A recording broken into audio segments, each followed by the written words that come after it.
Yesterday was such a busy day. I tell you, I'm going to talk about America's Got Talent for a second, but it's kind of a peripheral conversation. It's about business. I tell you, it's such a crazy ride over there. One of the things I found confusing last year about America's Got Talent was that we were in Newark doing the show. And by the way, the Newark facility was gorgeous, but it is very far from Manhattan. And when they were talking about another season, me doing another season, I said, for Christ's sakes, we're in New York. Can't we work out of New York?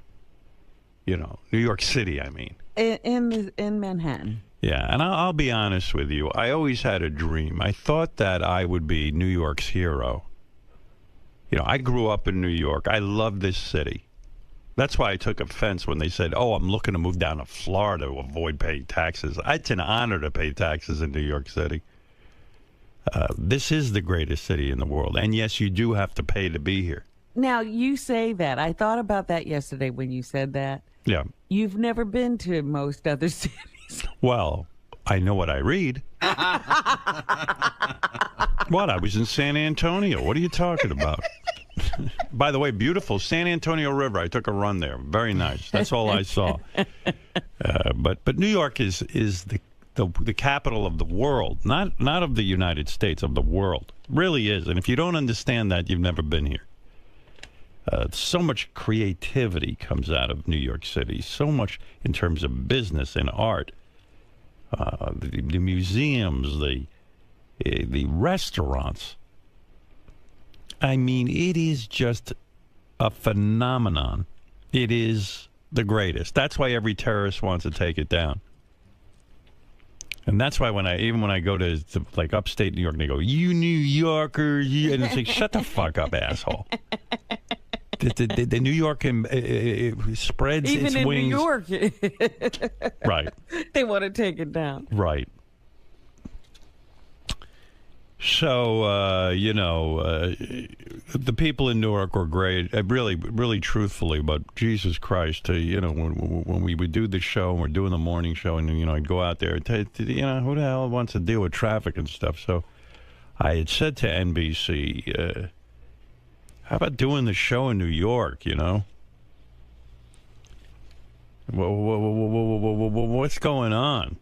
I thought we were doing it in New York, and I had a dream. Like Martin Luther King, I had a dream that when I said to NBC, the day I met with them many times actually, but I said to them on one occasion, if I sign up to do America's Got Talent, we got to do it in New York. I can't do it in L.A. And in the back of my mind, I said, wow, this will be a great thing for New York because it's a major sort of live show. It brings money into the city. It adds to the tax base. You understand, Robin, that this is an important thing. Wonderful for New York. Wonderful for New York. So I'll admit that I was a little disappointed. I was happy we brought money into Newark. But, my mission, I had a weird thought that, wow, I can't believe how many parades they're going to have for me when I bring this show to New York. Because all of these shows take place in L.A., and L.A. is the center for all of this stuff. And the fact that I was in a position in my life that somebody wanted me enough that they'd move the entire production to New York was maybe the greatest thing ever. I mean, it was a wonderful thing for NBC to even consider doing that. I mean, think about it. It's crazy, really. Yeah, to change the show's location? I was so honored by, this conversation I had with Paul 𝗲𝗏 and Meredith R. and these other people that I was moved by it. Can you imagine, for me, a shithead from Long Island? Well, Robin, you've said it. They all say it. Do you have to say such nice things about yourself? Honest to God, it was really quite something. But that boy standing in the corner, being ignored by everyone. Not everyone. There was one person who paid attention. My mother, and she wouldn't get away from it. Yes. Yeah, well, anyway, it was really quite something. And I said, gee, this is a great gift for New York. So I was quite proud of myself. Of course, no one else really noticed. But so, I got excited about it. Well, when I met with them, I said, gee, can you find a New York venue this year? They said, well, we're going to make our best effort. We really, really are. And, crazy. So last night, I'm sitting home, 7 o'clock at night. My agent rings up, and he's sending an email from NBC. They have this announcement to make, an announcement. So, yeah, exactly. So my agent says, hey, why don't you let Howard make the announcement? There is an announcement to be made about the location. Why don't you have Howard make it? Because, A, Howard's from New York. B, this really means something to New York. And you know what? It's always a little more exciting when it comes from Howard. You know what I mean? Mm-hmm. It's a good thing. So I said to my agent, I go, why is everything last minute? Why can't we plan something like this? Let's make the announcement some sort of interesting way. He said, well, yeah, I agree with you, but what are you going to do? And so it was top secret. I was afraid to even tell Beth last night. Really? Might get out. Yeah, like who knows? She might accidentally say something to someone, and I'm guarding this secret. I've been guarding it for months. Oh my! You knew this for months? I knew that this was in the planning, but then they said it wasn't going to happen. At one point, they even told me I have to pay for it. So, don't think I'm joking. Oh, my God. So, well, there's no end. Every job you get these days. Yeah, everyone wants me paying for stuff. This is what happens in the newspaper when they inflate your salary. Anyway, so, believe me, if I could, I'd do the whole damn show from my apartment. You got a facility. Yeah. Well, kill the music for 1 second, please. Thank you. So anyway, going on with the story, I'm like, oh my God, here's the announcement, and I'm going to get to make the announcement. I got to keep it super quiet. And then there's a coordinated effort. NBC saying don't make the announcement till 7 o'clock because we're going to press release it. Embargo. Blah, blah, blah, blah, blah. Now I'm all excited that I get to make this announcement, which is part of my dream to bring revenue to New York City, blah, blah, blah, blah, blah. I love this city. I love the mayor. I love the governor. Blah, blah, blah, blah, blah, blah, blah, blah. I'm planning my speech. Even when you don't love the mayor, you love the city. Right. No, I love the mayor. Well, I'm talking about there have been other administrations. Yeah. Oh, yes. I can point to a few. But nevertheless, I'm all excited. So I come in this morning, and I had to include Gary in this because he was helping me coordinate the announcement. And Gary goes, Jesus Christ, I got that memo late last night. I didn't understand that. I go, no. This is all going on last night. Oh, my God. Robin, carrying on with this memo, top secret, don't ask, right? This is crazy. And me, because they're a network,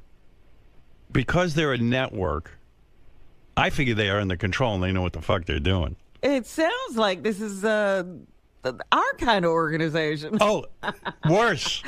We might be more organized than NBC. Honest to God, I've decided. Oh my goodness. With the fiasco and late night and mornings, and it's just crazy. So I go, now I know why. So I go, oh, okay, this is great. I'm keeping it quiet. So I get in this morning and I said, well, I'll tell Ronnie, because Ronnie does secure. Now in the morning I can tell him. Ronnie works over at America's Got Talent with me. I'm going to tell Ronnie, and I'm going to tell Tony, the hairdresser, because she works there with me all the time. Right. I said, look, I got to tell you something, the two of you. I'm not making the announcement till 7. I'm letting you know early. I haven't told a soul. But I'm going to make this announcement this morning. And here's what it is. And Tony goes, oh, yes, it's in the newspaper. Yeah, this is it. I go, what newspaper is it in? Go to the Daily News. Oh, jeez. So I go, no, it's not, because I have the Daily News. I open the Daily News, my Daily News. It's not in there. She goes, oh, that's interesting. And she opens her Daily News, and it's in there. So mind you, somebody gave this to the Daily News over there. They're carrying on. And they got it into some of the editions. And they so didn't care that they only put it into one edition. They didn't even put it in the other edition. So, again, I'm thwarted, and I feel foolish. But anyway, what can I tell you? Well, nobody would know that all of that went on. Well, except for you telling it. Well, I'm annoyed. But anyway, the exciting news is, it doesn't take away from the fact that I'm excited. The exciting news is, are you ready, Marianne? Howard, I'm dying. I don't have no newspaper here at 6:30. Is it Radio City Music Hall in New York City? Or is it in freaking Brooklyn? Radio City Music Hall. You're kidding. No. Oh, my God. I can't believe it. You know what kind of box they got there? You know how you're going to look on that stage? Oh, my God, Howard, it's going to be Bedlam in New York. People are going to go wild. I'm so excited. All I need is Howard in my life on the AT&T stage. I love you, Howard. All right, Marianne, thank you. You're well, the anyway. man, Howard. I'm the queen. Well, I got my gown. I cannot wait. Well, anyway, I Boy, was that's so... the person to tell something you're excited. Yeah, you're not kidding. Yeah, I was mildly excited. But why I'm excited about this is that, first of all, Radio City Music Hall has such a great meaning in my life. You know, many times my parents would take me there. I'd see the Rockettes in a movie after we ate at Tad's, and I'd be so gassy from Tad's, but I couldn't fart in public, that my gas would back up. So there were so many painful moments in Radio City Music Hall. So many wonderful memories of my father telling me to pee, but I couldn't because my penis was too small. Right there in that bathroom at Radio City Music Hall, Robin. But I wait a have minute, so back many up. great memories. Yeah, but anyway, But wait, back up for me for a second. Yes. Because I didn't ever understand the movie and the Rockettes. Oh, you always went around Christmas when your parents took you to Radio City Music Hall. It was a big deal. We get dressed up. They had a live show first, and then the movie. And the Rockettes were the whole show? The Rockettes were the main attraction. Wow. Look at them, Dad, they do it in unison. Guaranteed, Howard, they're going to bring you out with Rockettes. That's the plan. All right, so anyway. Howard, I'm so excited. Thank you, Mary. I love you, Howard. I'll see you there. I love you. All I need is Howard. All right.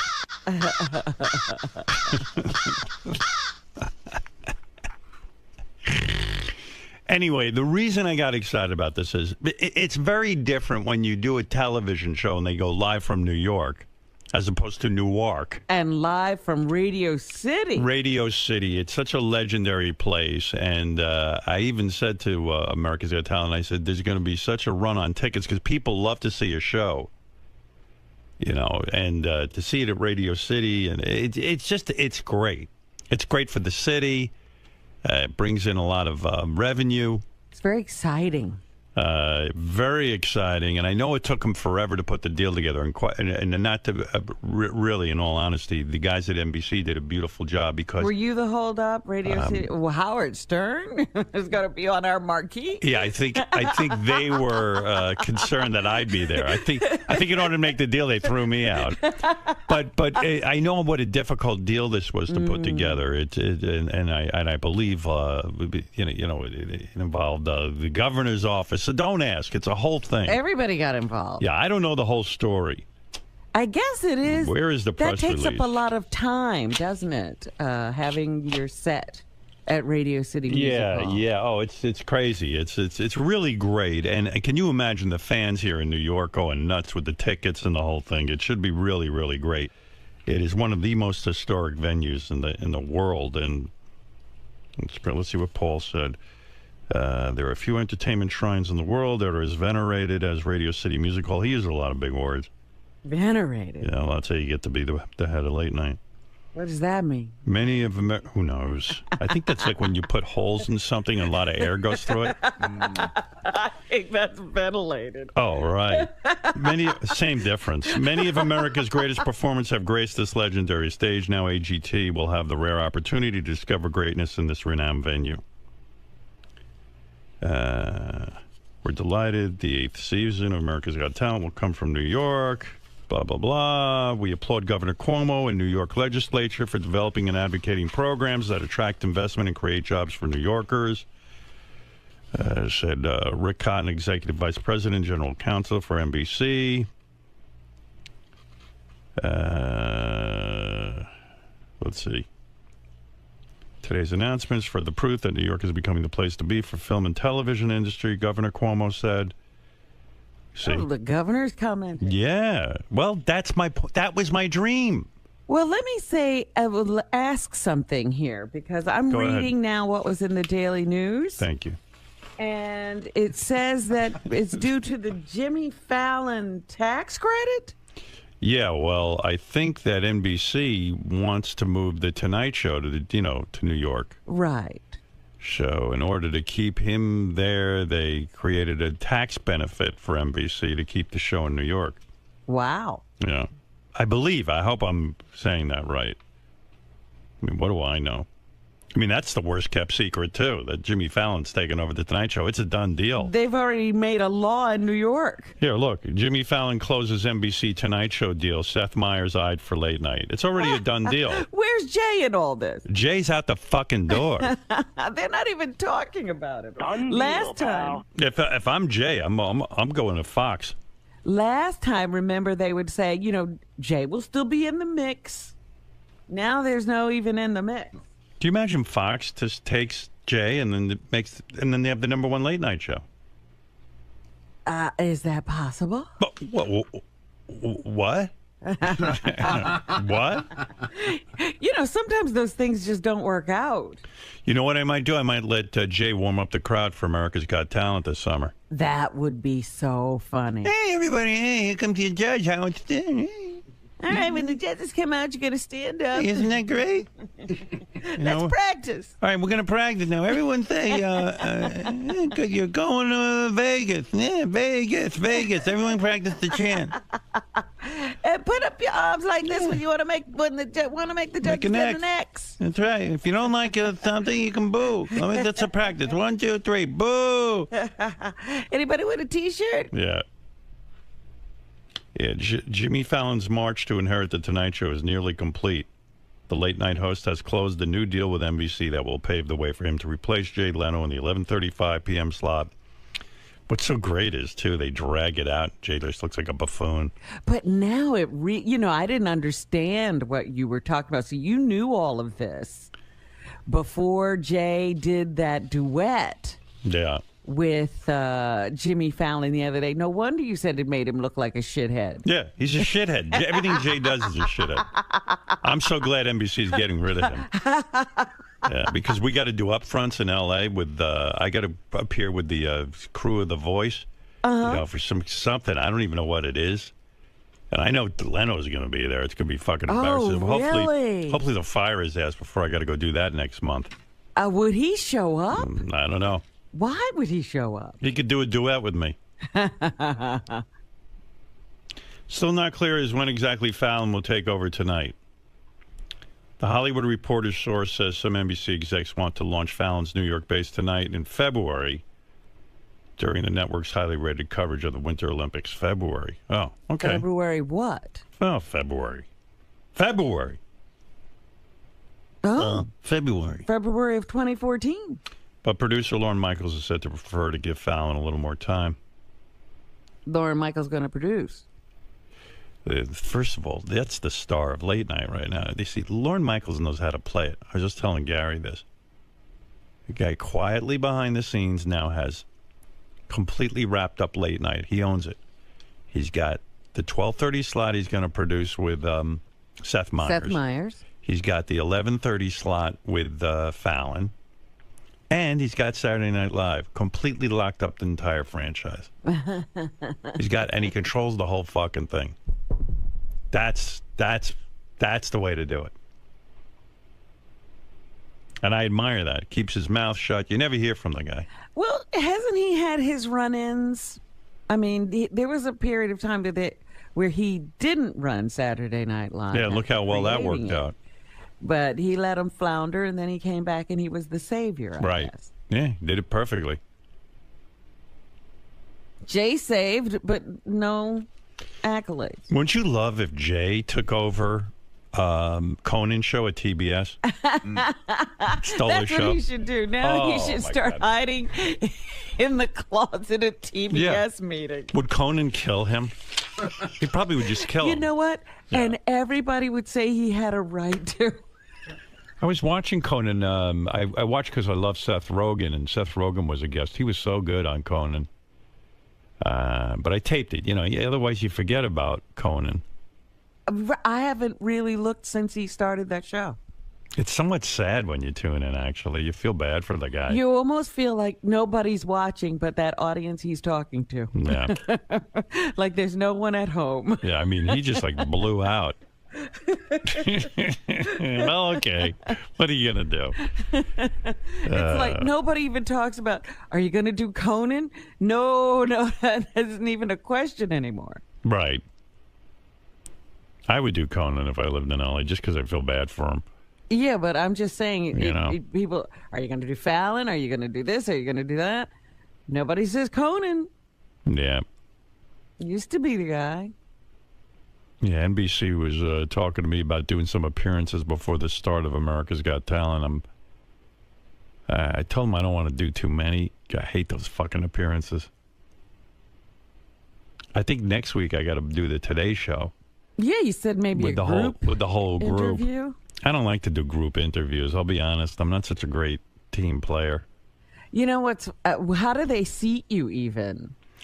It's like Howie and I are bookends, and then the two gals on a couch. Yeah, and they kind of seat us the way we are as judges. Like Heidi's next to me, and then Mel B is next to Howie. It's like wherever we go, we're glued that way. And so they were like, "Hey, would you go on the Today Show and talk to Matt?" I go, "Yeah, sure." And they go, "Oh, with the whole gang." And I go, "Oh, okay." Well, now Heidi's going to be the big attention getter because she saved her kid. Right. It's perfect. I'm going to talk to you. Who you saved? I'm gonna stand there. You didn't even tell me. She also saved the nanny. She was. Oh, she was excuse saving me. Everybody in Hawaii. Are you forgetting that I'm a hero and I saved a guy from jumping off a bridge a couple of years ago? How many years ago? I'm still playing that one. I'm actually going to go on dressed as 𝗦𝗁𝗄𝗿. I'll be like, "Oh, hello, Matt. I'm back." Oh, dear. Fucking 𝗦𝗁𝗄𝗿. Everyone acting like now they all of a sudden love her. You all hated her. Give Matt a break. He's just trying to get rid of her so fucking you people would be happy. I think people just love to be involved. Yeah. Like all of a sudden Matt's a bad guy because they got rid of 𝗦𝗁𝗄𝗿. Nobody even liked her. What's wrong with the Today Show? Nothing's wrong with it. P.S. Matt doesn't even have the power to get rid of anybody. As much as you'd like to think, he didn't have the power to get rid of 𝗦𝗁𝗄𝗿. That's the network's decision. You should fucking still, head. They're like, you shouldn't have even talked about it. Right. They act like Al Roker's a saint. Al Roker never said anything? Al Roker hates 𝗦𝗁𝗄𝗿. Let's start that rumor. No, Al likes everyone. That's what I'm going to do. You know what? I am going to go on the Today Show, and I'll sit there and I'll let Heidi do her thing, and I'll let Mel B do their thing, and I'll let Howie do his thing. And then whatever little time is left over for me, I'm going to say I'd like to make a statement now in favor of Mr. Matt Lauer. And then the place will quiet down, and I will just say, can we be honest? Everyone hated 𝗦𝗁𝗄𝗿. I don't know one woman who watches the Today Show who liked her. And this idea that everyone is blaming Matt, why don't you all go fuck yourselves? I mean, really, it's abhorrent to me. This is what NBC should do for Matt, but I'll do it. I'll take care of it. I'll take the hit. I'm just going to go, it's Are you so sure that they're on board with Matt? I don't care what they're on board with. I'm on board with Matt. Because I've been hearing some crazy stuff about people who have already been lined up to replace Matt Lauer. They're making a mistake. Their ratings will go way down. Did you see that all weekend? They were talking about sure. The guy from CNN. Everyone hates him. That guy from CNN. They don't know what... CNN be thrilled to get rid of Anderson Cooper. That motherfucker takes over New Year's Eve. You want to hang yourself. Anderson Cooper. Like, that's some sort of bargain. They apparently have been in secret talks with him. What, Anderson Cooper is better than Matt Lauer? I don't think so. No. NBC is doing strange things to get ratings these days. Disparaging their head guys. Anybody is good. But, hey, I'm on board with NBC. This move into radio... Are you going to be all right? I'm going to throw up. I'm so excited. This is too exciting for you. It really is. I'm thrilled. First of all, the show, the schedule is from 9 to like 11 o'clock on Tuesday night. So this way I could just go right home and go to bed. You almost live there. Yeah, exactly. Radio City's across from here, from this building. I know. I didn't know that. I know you know that. You didn't know? I just learned that. But look out the fucking window. Maybe I know something. Ronnie just said to me, we're right next door to Radio City. I go, no kidding. You're across the street. Oh, I didn't know that. I said, is there any way I can get there underground? You're so funny. You're right in the neighborhood, and you probably said, I wonder how you get there. Well, how do you get there? Same way you get here. Yeah, but I don't know how to get here either. I still don't know this address. Oh, my And I'm not joking. You don't know where we are. If somebody said to you, where is your building? I know it's the McGraw-Hill building, but I don't... where is it? I don't know. What street is it on? What I say is it's in Rockefeller Center. And what street is it on? I don't know. I told you I don't know. It's on... How would I know that? 6th Avenue. That would mean I have to actually open my eyes when I'm in a car and look at something. And between what and what? I don't know. I know 6th Avenue, maybe? Well, it's on 6th Avenue. Oh, it's not between 6th Avenue?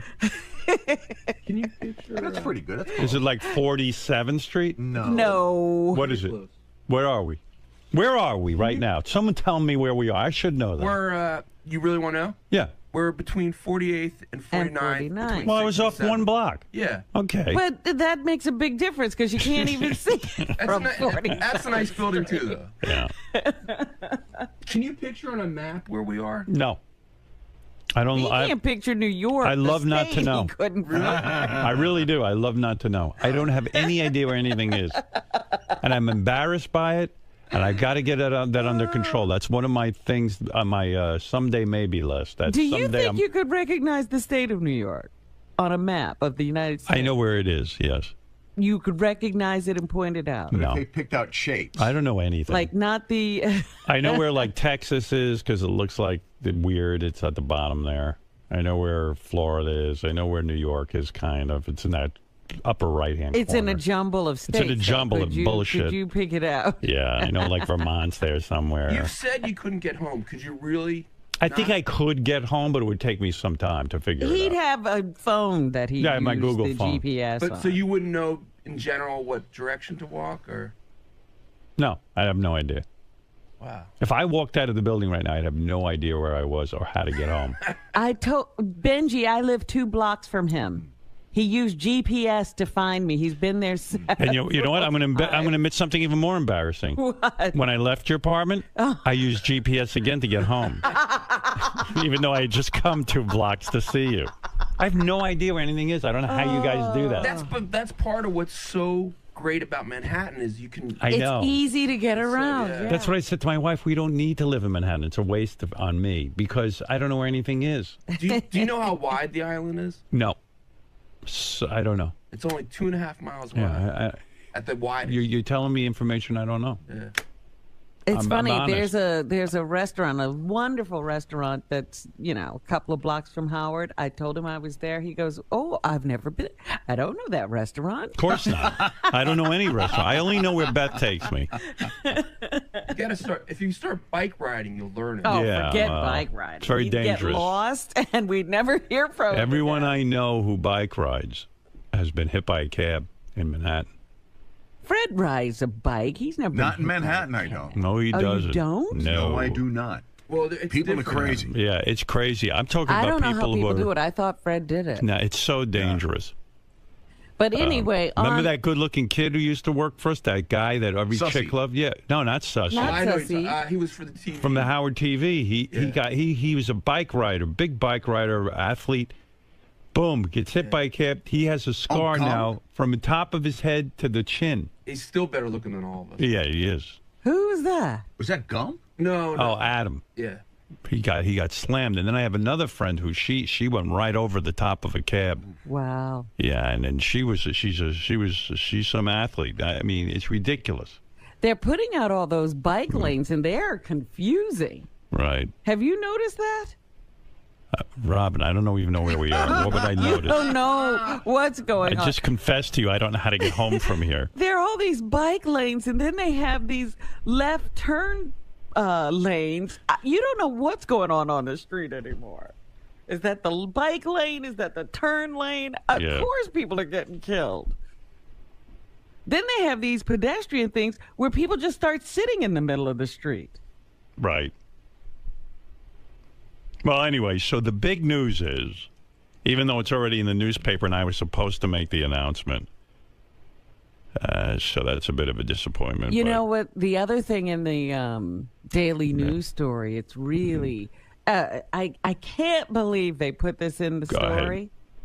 That part of the reason they're moving the show to Radio City Music Hall is because you complained about the commute to Newark. Well, I did. I mean, But that doesn't. I mean, that doesn't need to be in the story. Let it just be. I didn't write it. His heroic story. Yeah. Howard brings. You know what? Not that he whined. Going to New York, complain. going to Newark wasn't even that bad, actually. I mean, it didn't take us that long. It was like 20 minutes, on a good night. But I'm thrilled about this. This is just exciting. To me, it's exciting to walk into Radio City to do a network television show. I think it's great. Yeah, it's just that's like you took a shot at Newark instead of this is just a great thing for New York. Right. No, this is a slam dunk, home run, gets me totally psyched up about the show and doing it this year. Can And you what imagine? are they going to say? Live from New York. Hey, or Radio City Music Hall. right, live from Radio City Music Hall. Everyone's excited about it. And so, especially for our fans, this summer I'll see you in Radio City Music Hall because, that'll be fun. That'll be nice. Ronnie, I just found out that the Radio City bit is being added to the Daily Show. That's seriously why I'm here. What about? I just want to know if that makes things a lot easier on you. Yes, it does. It makes life a million times easier for me and for him, for Mr. Stern. He can be home in 5 minutes. He doesn't have to worry anymore. Given the fact that it's so close to Sirius, Yeah. will you walk him over there? No. You're still going to drive? Won't it seem kind of silly What only are you talking about? going from Sirius to Radio City? I imagine there's going to be some days where he's going to have to go from... No, he's not. What about a dry run? It's at night. What about a dress rehearsal? It's at night. It's at night. That's another thing. Where are you coming from with this? It's at night. It's at night. It's at night. Say that again? It's at fucking night. Get out. What do you got there? Get out. What is that? All right, I'm leaving. I'm leaving. I'm leaving. I'm leaving. Get out. I'm leaving. Get out.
This is the best of the wrap-up show. A recap and behind-the-scenes look with John High and Gary 𝗏𝗏𝗏𝗏. The best of the wrap-up show begins now. Hey, it's Gary 𝗏𝗏𝗏𝗏. On Monday's wrap-up show, John and I talked about that Howard was in a very bad mood. A lot of you called in, had a lot of tough questions for us. I think we answered all of them. Here's what happened.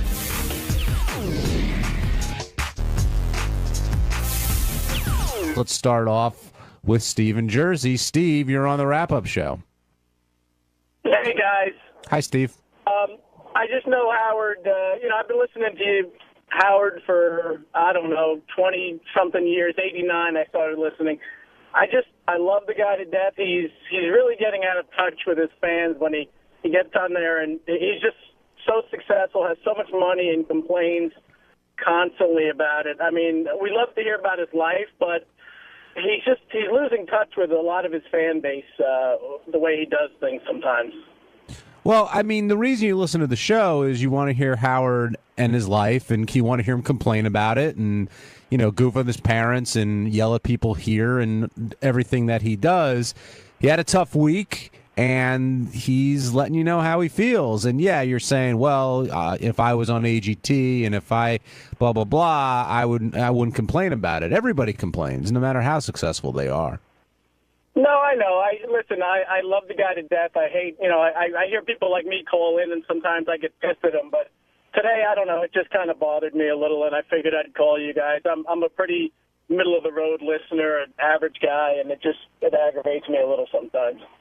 I get that. But, again, that's what you want to hear in the show. You don't want to hear Howard come on and say, hey, what a great day, everyone's in a great mood. That's just, one, it'll never happen, and two, that's not why so many people love the show. But he was being pretty hard on himself this morning, no doubt about it. I'd also be upset if he came in and was like, there's this thing that happened, but I'm not going to talk about it, blah, blah, blah. You know what I mean? I'd rather him say how he feels. Yeah, better that he puts it all out there. Exactly.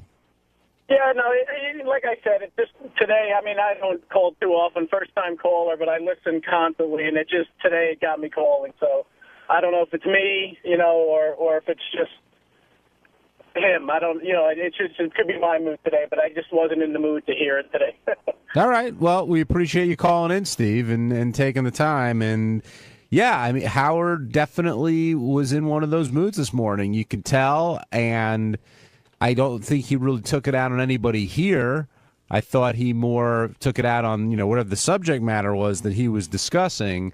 And you want Grumpy Howard, but sometimes, as Steve's saying, maybe you don't. So, I don't know, sort of a mixed bag there. I never want Grumpy Howard. Well, that's because you're here.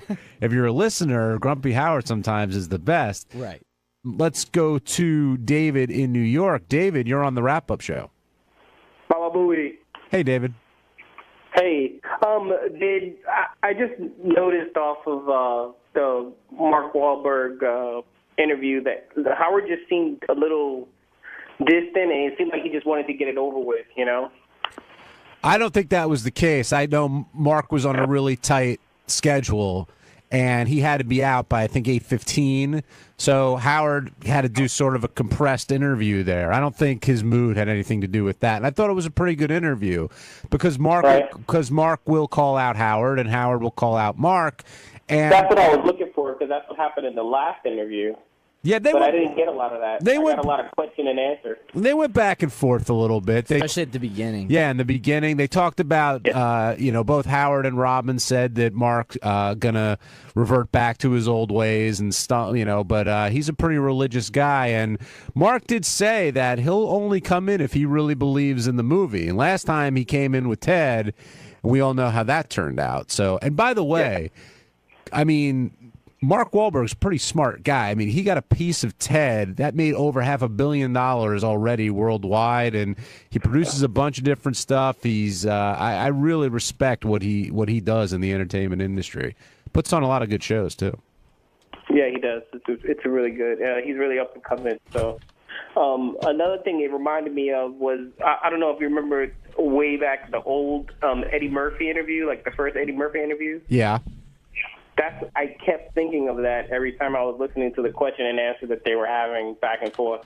Well, again, I think it was more a matter of Mark being on a tight schedule versus because, I mean, Gary just came in here. I mean, he loves coming up here with Howard. I mean, they've got this respect for each other that they've had for years. Yeah, he was just on a tight schedule today. But he listen, I give him this much credit, too, man. He always stops by whenever he's got a project, mostly, except for that one time we made fun of him. But he always comes by when he has a project.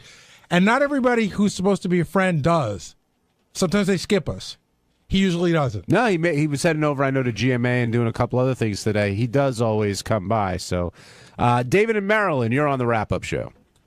All right. The interviews are still stern, terrific, and everything. But when he just is talking and you all are backing him up, it's filled with a bunch of lies. I mean, he loves AGT. Loves it. Stop complaining about it. That's not what we want to hear. You tell us he's doing what we want. What we want is the truth.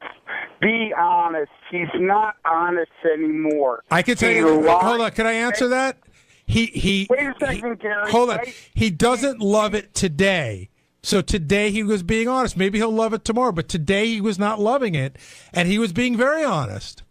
He makes things up. Nobody will dude, I was in there this morning, and John is my witness. He was not making that up. No, he wasn't.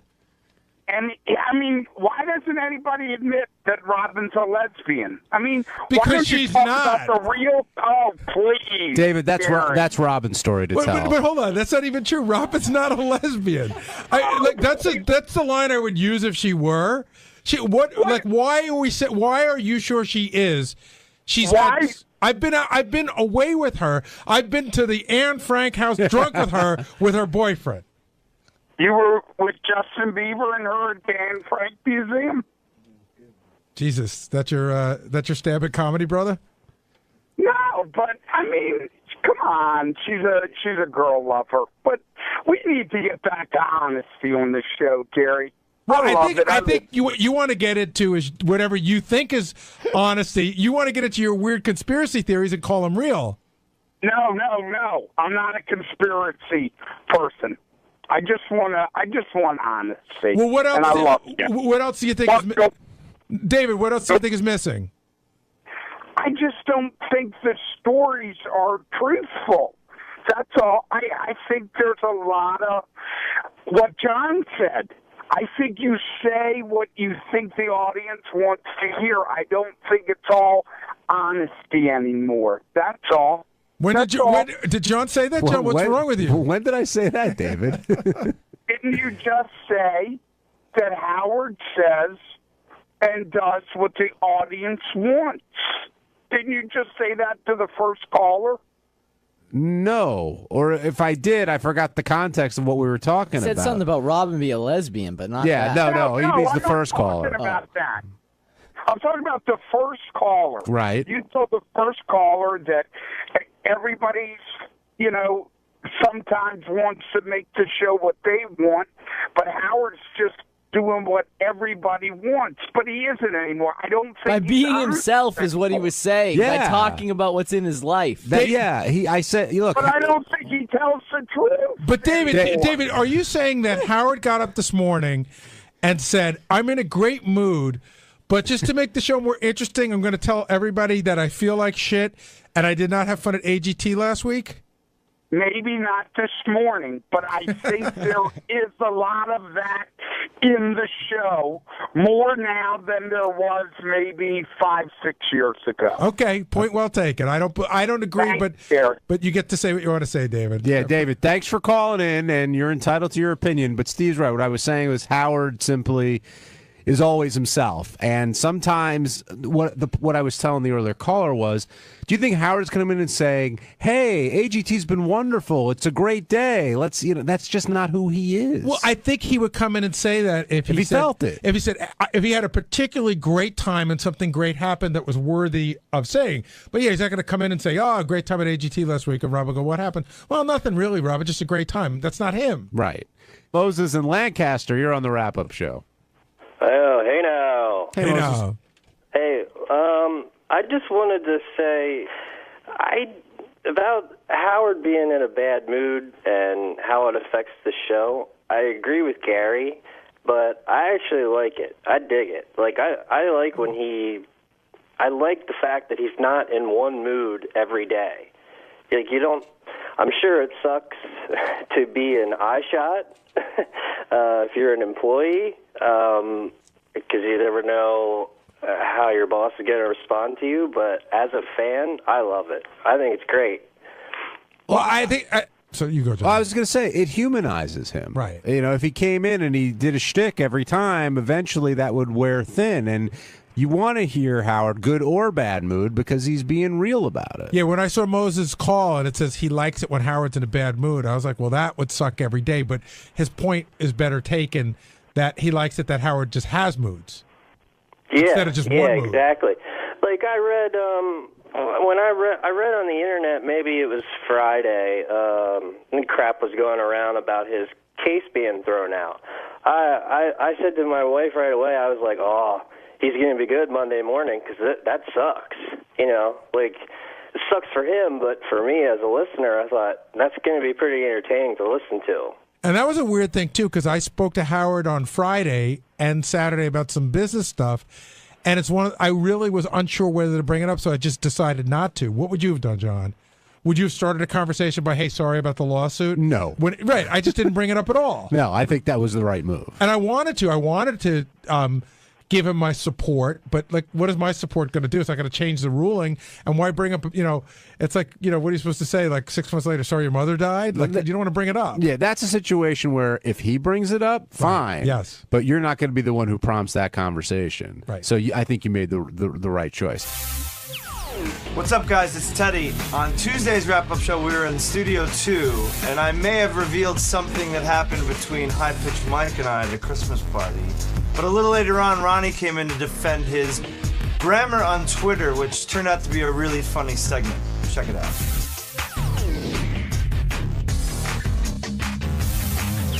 High-Pitched Mike confessing that he's kissed not one, but two guys here from work. One well-known, one not well-known, I think the description was. And they're both on the radio side, which eliminated 𝗪𝗏𝗏.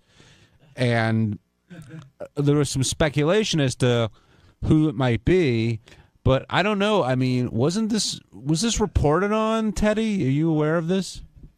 I think so. I could have sworn this has been on the air before. But regardless of that, do we want to educate the crowd here? You want to let them know who one of those people actually might be? Of course, it was me. Yeah. Well, what are you doing kissing High-Pitched Mike? I'm the less known one, though. Oh, you are?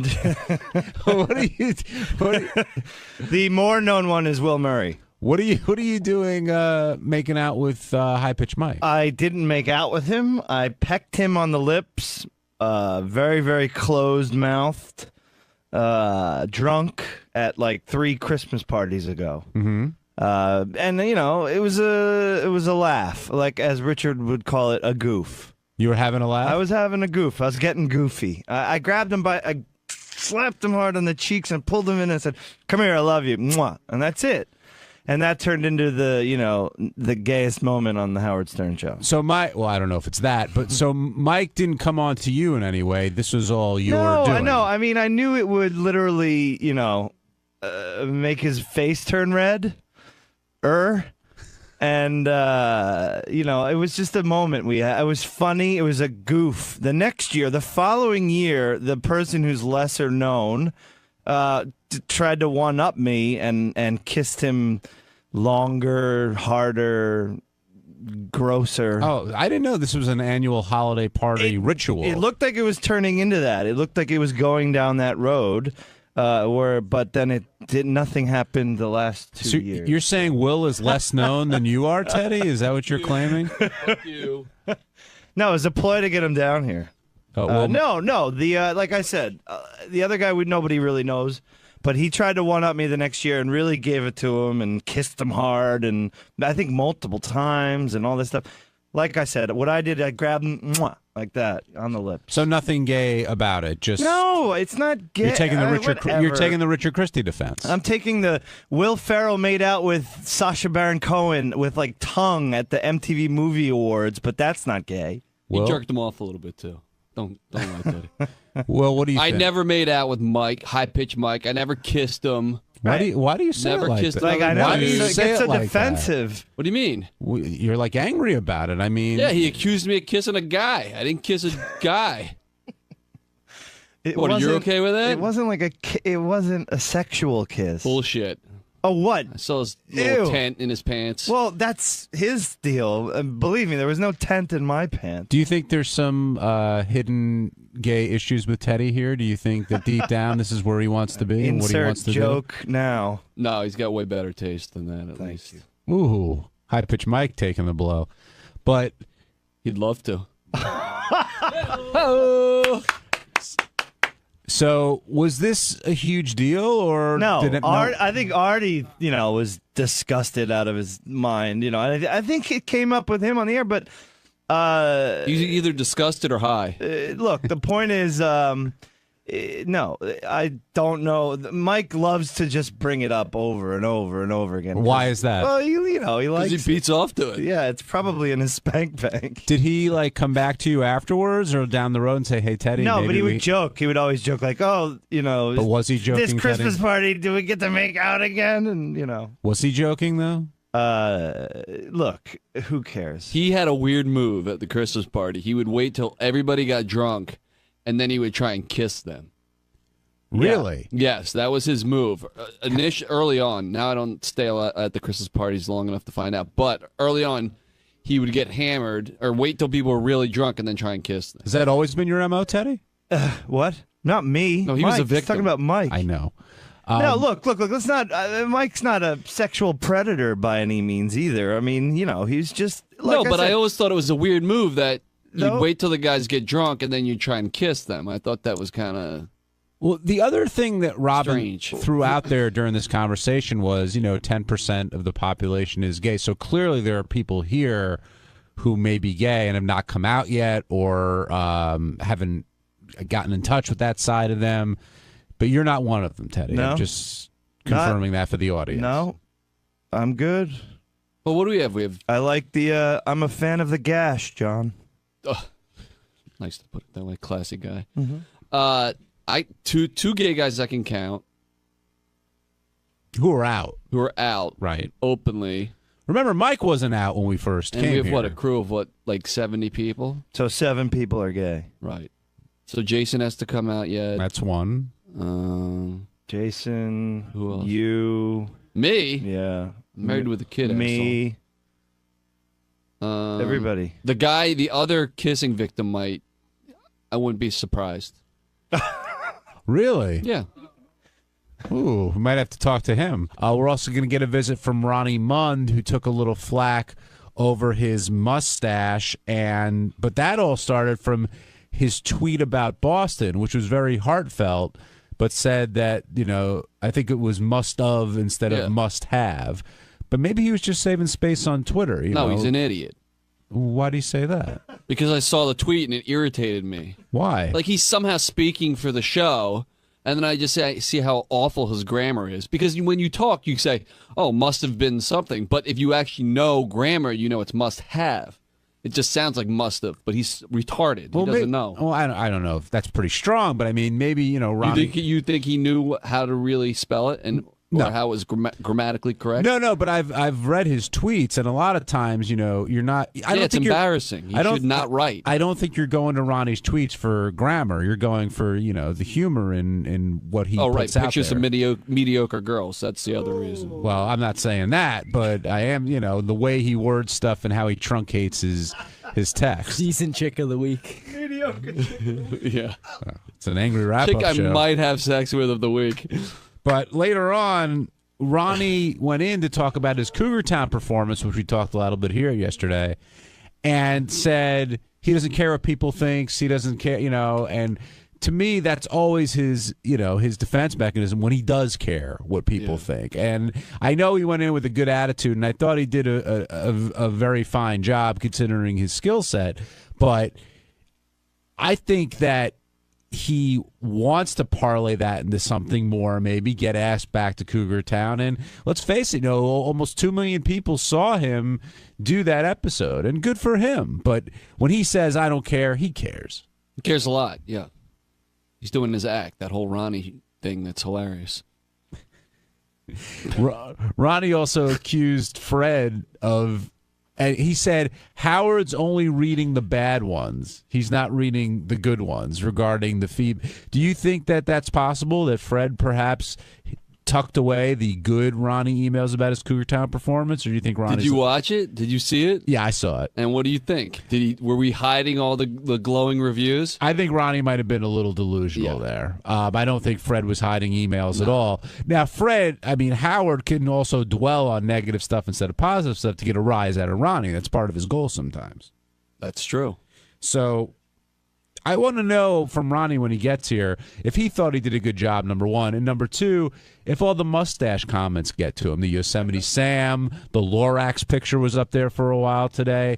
I wonder if he's keeping the mustache because out of just pure defiance, or he I was really surprised he thinks it didn't know looks what good. a Lorax was. I mean, he is a grandfather, He's got lots of grandkids, so. He speaks from the trees. Don't they watch these shows? I guess, but I wonder if that's like sort of become Ronnie's trademark now, and he won't shave it because he's known for that. You know what I mean? Mustaches and angry, ranting, yelling.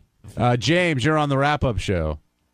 Nah, man, I just want to know why Will's so fucking angry today, bro. He seems like, first of all, the whole gay issue, I think Will is the biggest closet queen. I don't give a fuck if he's married or he's got a kid or not.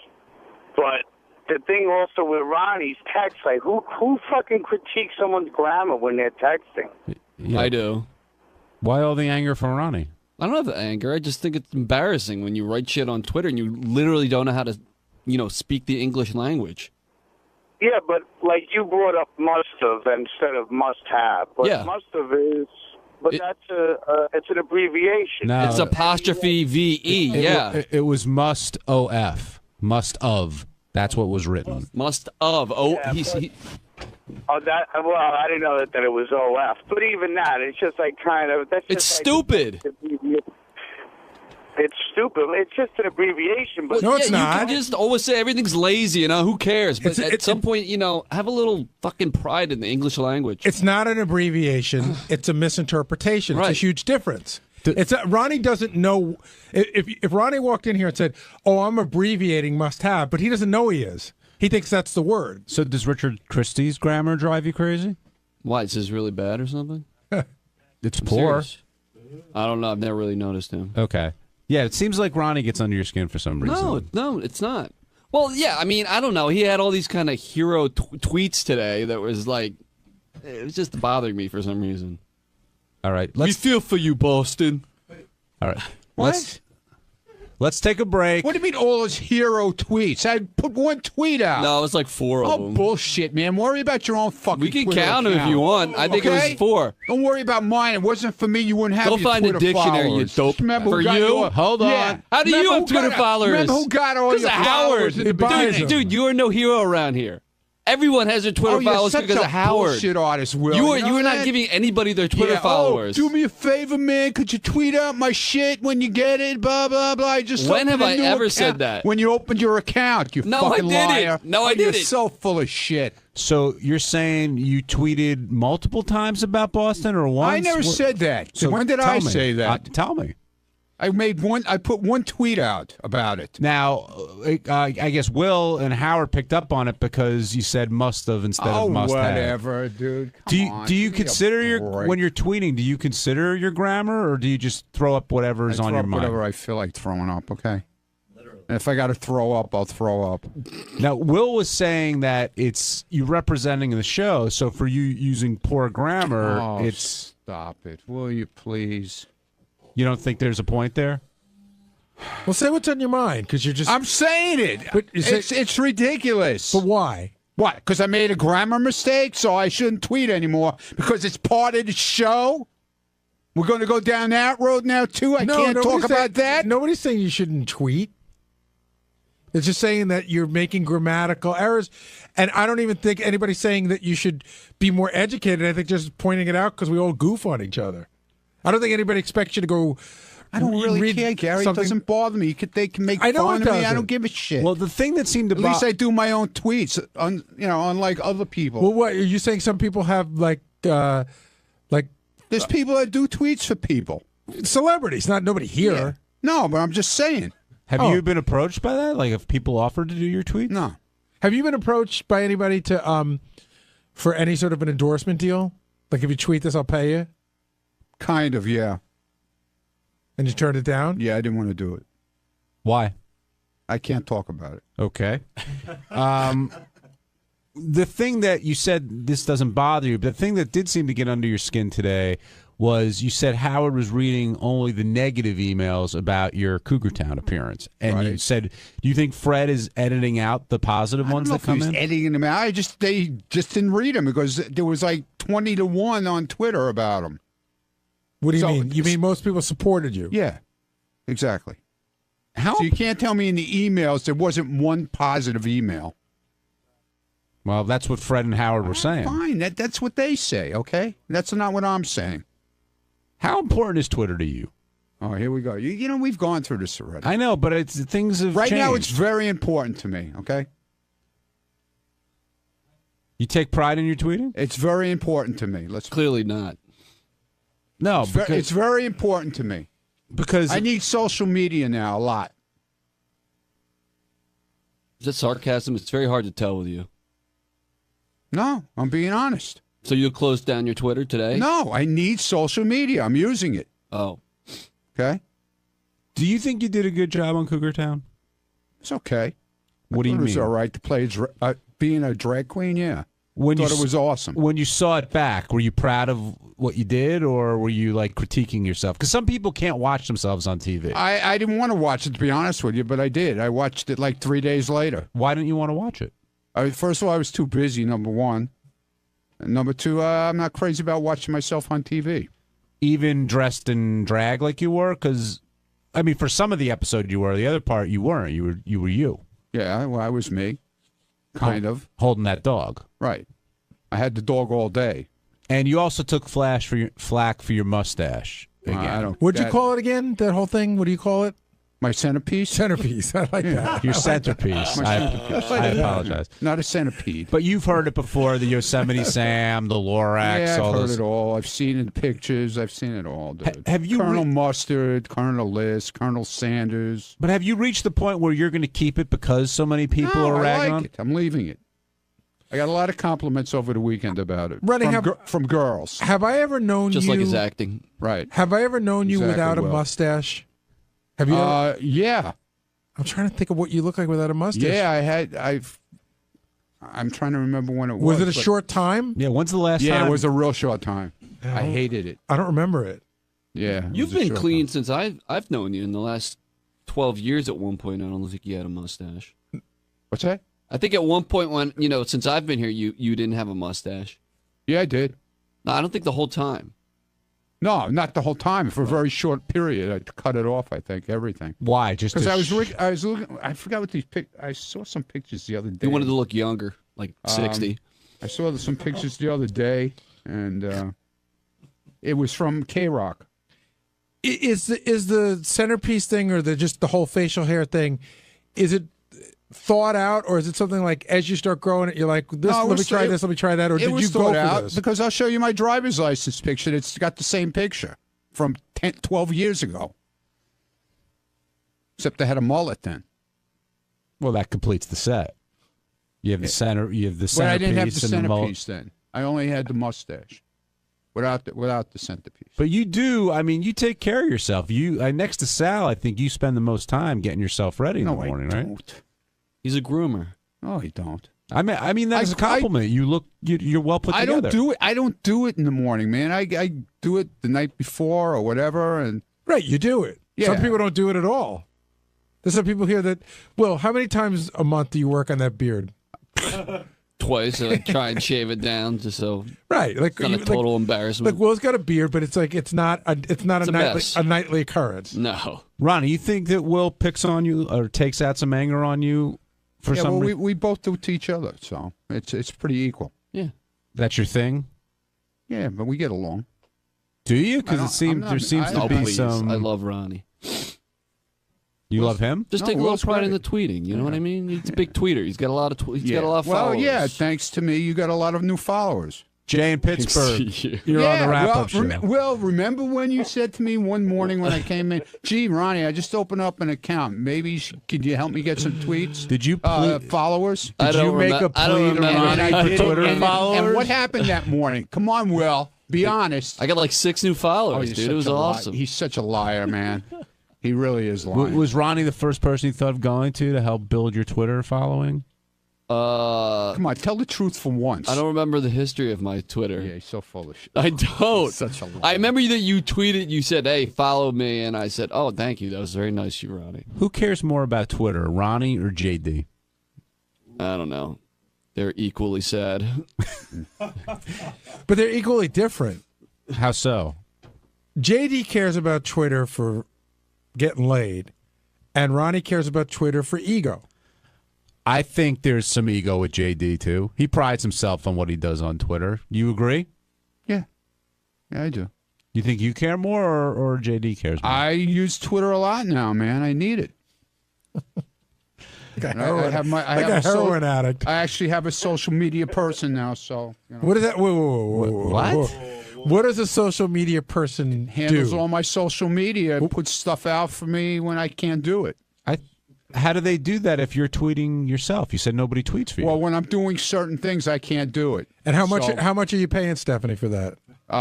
She's allowed to live in my house. Right, room and board. But she's your social media person. Yeah, Stephanie is. Stephanie does certain things now with us certain people.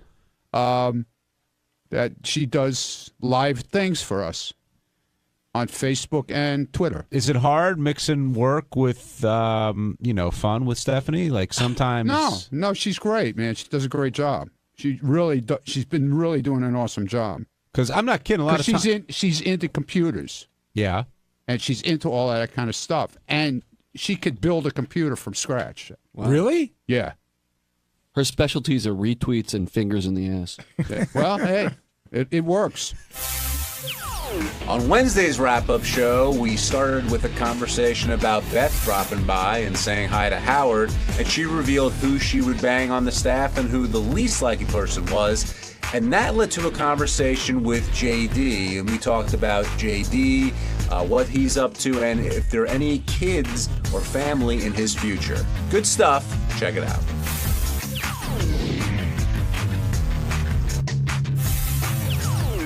Benji Brock joining us, and JD stopped by. Always happy to see him here.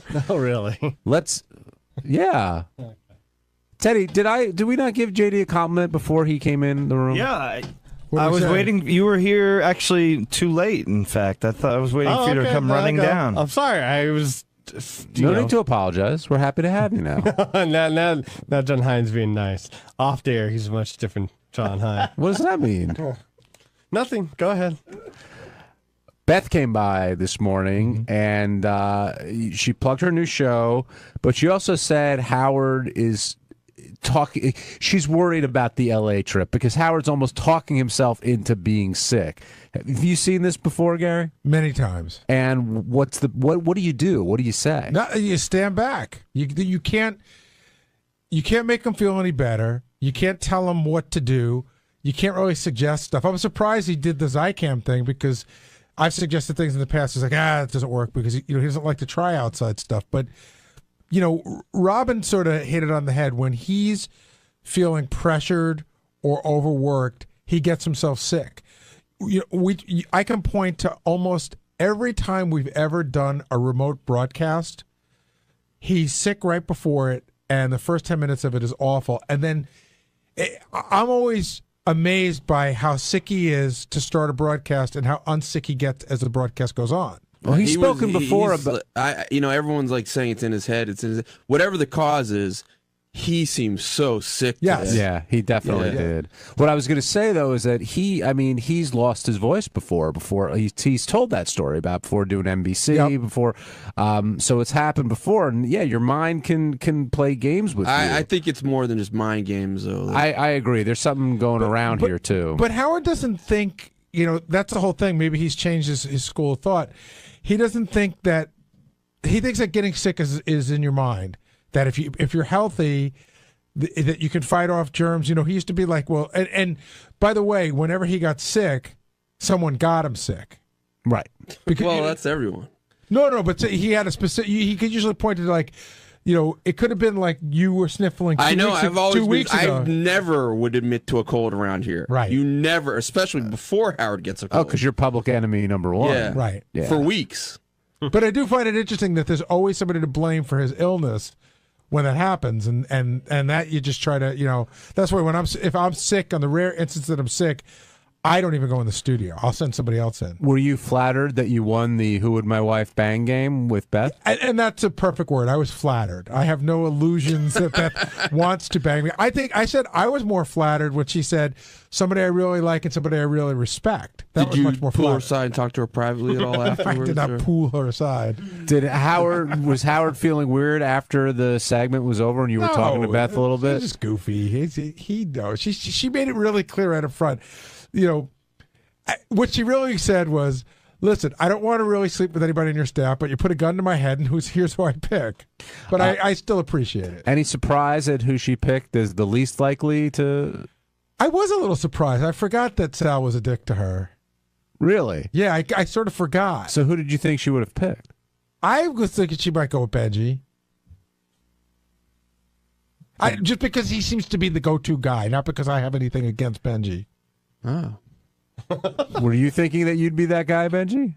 I thought it was possible. It's you know what? I thought it was. Did you think it was possible that you could be the other guy? Yeah. That's what's great about guys. Exactly. I know exactly what you mean. I thought I could be either guy. How about you, JD? Were you in contention for either spot? Did you think when Beth, I know you talked to Beth a little bit. And... I mean, a little bit. I thought I might be the one, she wouldn't want, just because we haven't had many conversations or anything.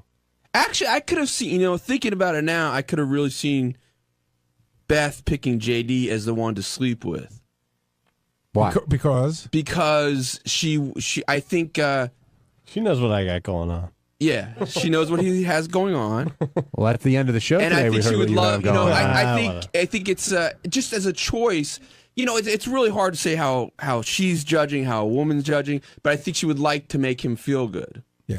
By the way, sometimes I forget why I make these decisions. I know why I thought she might pick you, because we all went out to dinner one night. And Benji was she said she'd pick him? No, and Benji was we all ended up in bed. No, why she would pick Benji is the worst one. Because we all went out to dinner one night, and Benji was telling some really crazy, explicit sex stories, and that's where I'll leave it. But I think that every woman at the table was really grossed out. I was too. What did you think of that either-or game that they said they play all the time at night? You never play that game? I have, but yeah. Not every day. I mean, I'm probably going through a phase, but that's a fun game. I'm afraid I was one of the people brought up in the vile category. Yeah, I was trying to figure out who was the person. Yeah, I thought that could be me too. I think I know who it is, by the way. Oh, you do know who it is? I think I do. Do we all know him? She sort of insinuated it.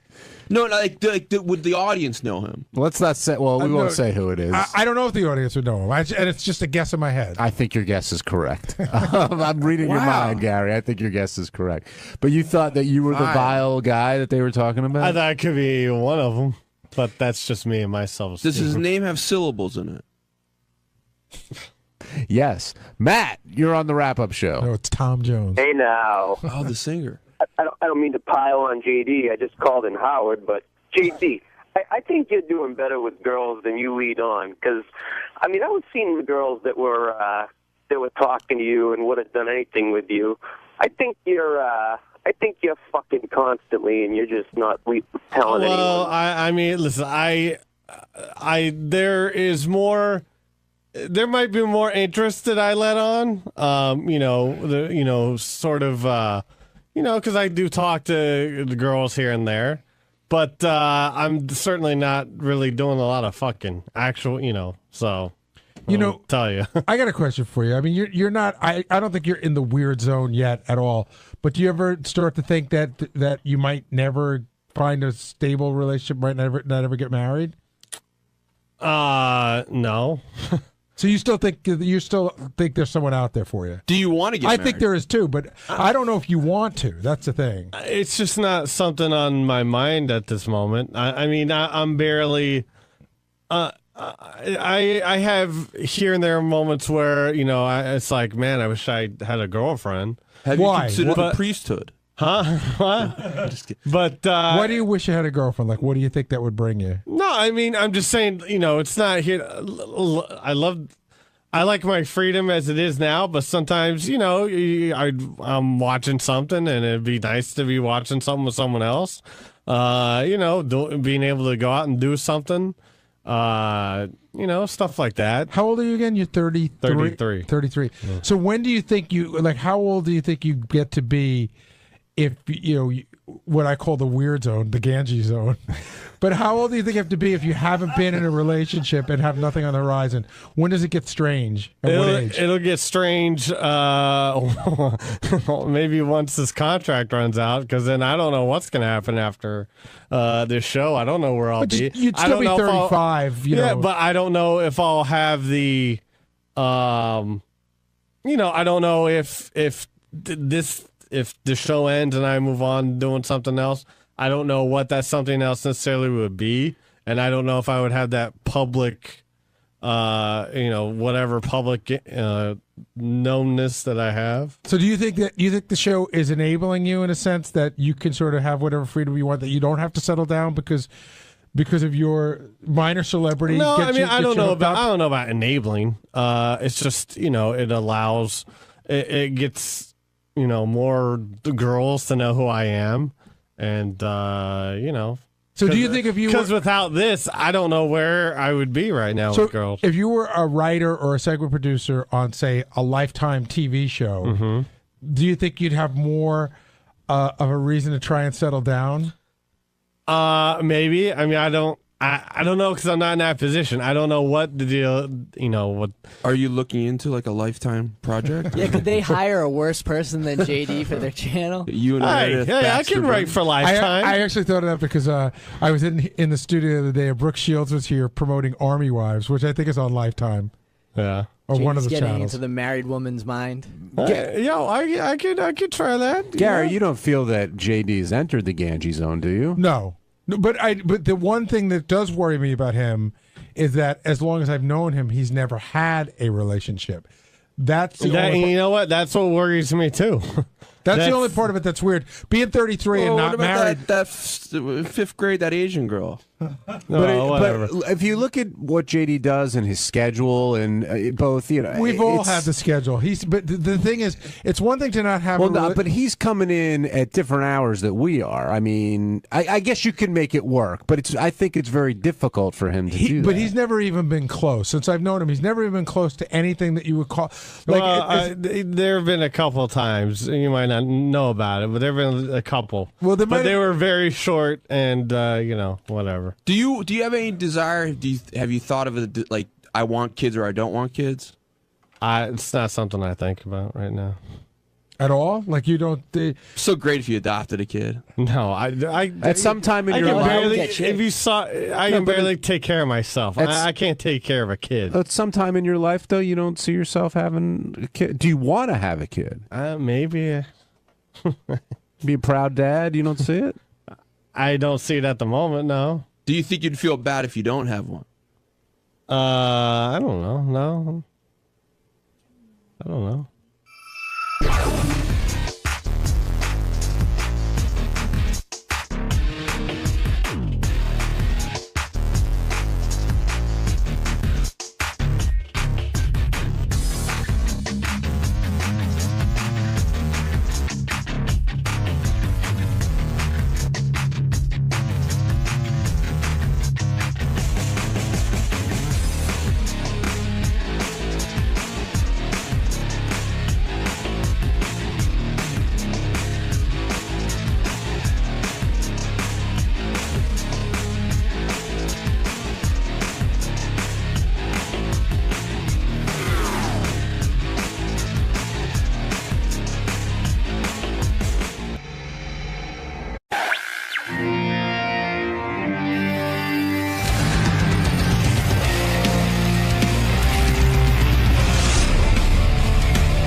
I have a story, Howard, if you care. Yeah, about him? Yeah. We were doing live from Grammys Week. This is years ago. He must have been 17 or 18 years old. We were at the Nico Hotel. Right. So I go out to a Grammys party. I'm fucking hammered. It's 3:30 in the morning. Right. So I go to put my fucking key in the door, and the door next to me opens, and it's him and like 20 of his friends. And in my recollection, he was wearing a basketball jersey. I think it was like a Michael Jordan jersey and everything. And I remember, he was just Marky Mark at the time. Right. And I looked at him and I go, it's like 3:30. I go, dude, you just going out now? And he goes, yo, I got to go check out the girlies. And he made the fucking fingers and everything. I don't know if this is in the notes, but somewhere somebody's sick of fucking. Because his brother's in the news right now, because the new kids on the block. Yeah. I think he said that the first woman he had sex with, a lot of the brothers had sex with. Donnie Wahlberg you're talking about? The one that's in the New Kids on the Block. I don't think that's in your notes, because I think I just read it. I didn't remember. Yeah. Who did he have sex with? So, like, said all the brothers had sex with the same girl in the neighborhood or something. In the what? On the internet? In the neighborhood. All the brothers. I was reading about Donnie Wahlberg. I just couldn't remember if I read it here or somewhere else. He's saying all the Wahlberg brothers had sex with the same chick. Right.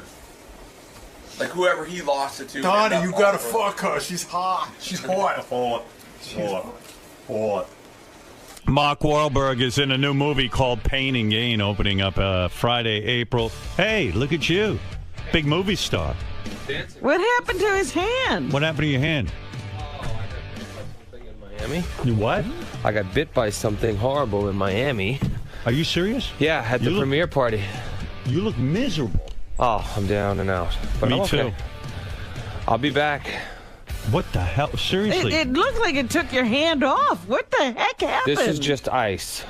What Oh. happened? Ice Tell me what happened. And you're looking super pumped up, dude. I'm getting You you got pumped guns, up. yeah. So I sat down at the party for the premiere and I put my hand on the table and something stung the crap out of me.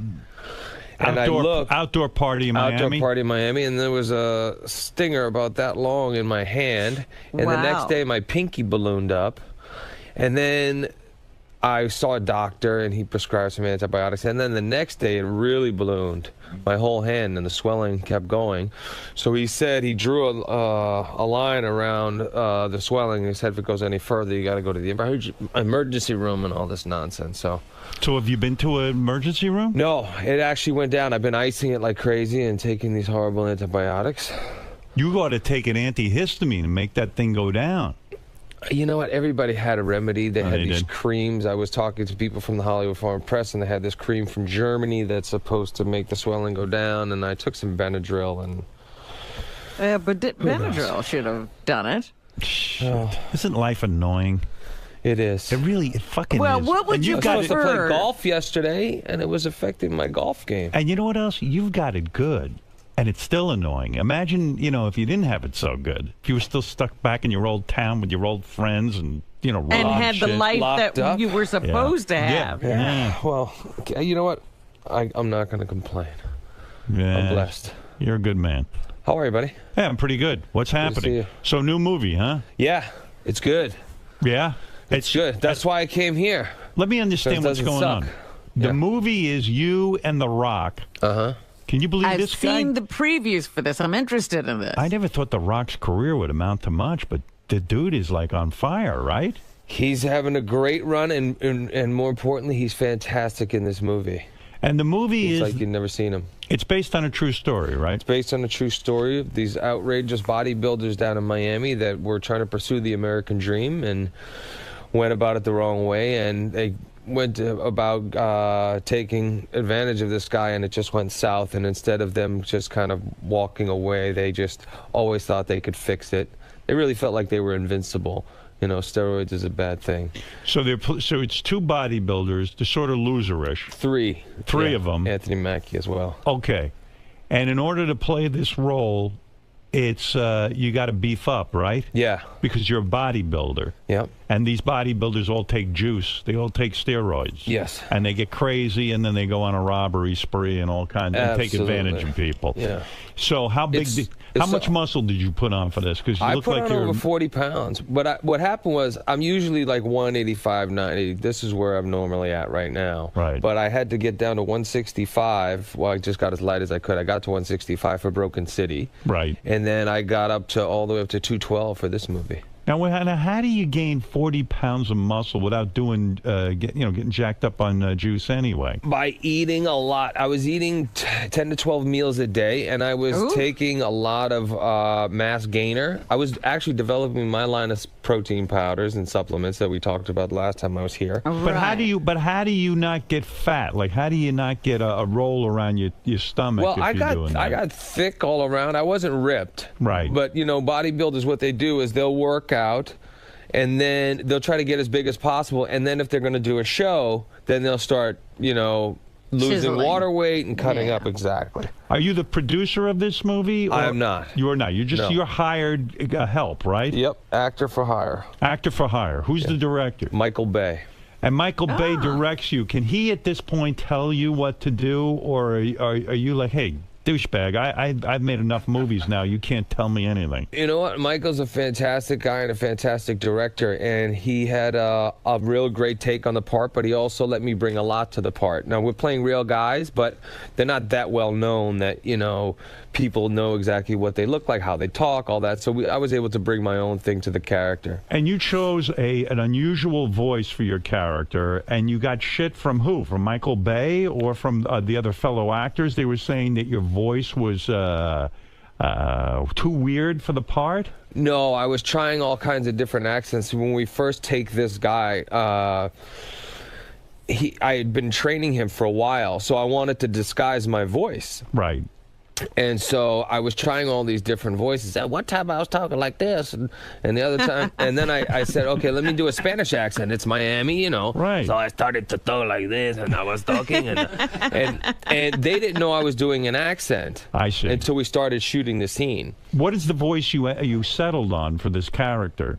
The one that talk like this. So through the movie, you're done. I was talking like this. Not the whole movie. Only when I take this guy. Right. And then he realized when he discovers that it's me, not because of my voice, but because of something else that he found very annoying about me when I was training him in the gym. Right. So then all bets are off. When he knows who we are, then it gets ugly, and I decide, you know what, we're still going to go through with this, we're still going to get away with it, and I just start making one poor decision after another. I'm the kind of ringleader of this crew. I see. And they do whatever I tell them to do. And when the last time you were here, I think you were promoting Ted. Ted, man, Yes. I was just going to say, I told we you, I haven't come when seen the you good since ones are then. coming out. Yeah. And Ted was great. I come in Congratulations. to promote the hits. Yeah, Ted was a great movie. I loved Yeah. it. I didn't know if you were full of shit or not. Everyone comes in and You tells me gotta, the movie's great. right, of course. Exactly. Now, when you were on the Academy Awards, you walk out with Ted, and this looked to me like a fun moment. Seth MacFarlane was the host. He was the director of Ted, and you walk out. Someone told me that it took 6 months to record 1 minute of Ted walking out on the Academy Awards with you. No, is that correct? No. We filmed it like a month before. Right. But they had already had the technology down after making the movie. Oh. But no, we just filmed it a month before because I was working and Seth obviously was doing a bunch of stuff.